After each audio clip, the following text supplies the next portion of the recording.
Voice, आज की आवाज। इंदौर में एक महिला की गलती से जहरीला पदार्थ पीने से मौत हो गई। दरअसल इंदौर के तुकोगंज थाना क्षेत्र की पंचम की फील्ड में रहने वाली 45 वर्षीय महिला पुष्पा बाई को कल देर रात खांसी होने के चलते अंधेरा होने के कारण खांसी की दवाई समझकर जहरीला पदार्थ पी लिया।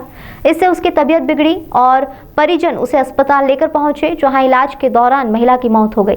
पुलिस ने मर्ग कायम कर शव को पोस्टमार्टम के लिए मर्चुरी भेजा है और मामला दर्ज किया है।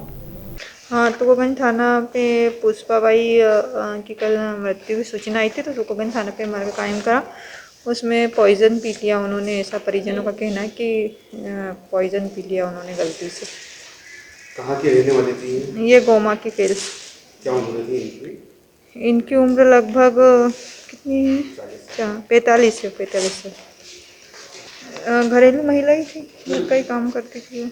पूछताछ में यही बताया है कि अभी जैसे कुछ खांसी वगैरह आ रही थी, तो नाइट थी, रात में लाइट बंद थी, तो अंधेरे में मतलब गलती से पॉइजन पी लिया, उनको खांसी वगैरह की दवाई पीना थी, ऐसा परिजन का कहना है। अभी जांच और चल रही है, इस पर जो भी आएगा फिर कार्रवाई।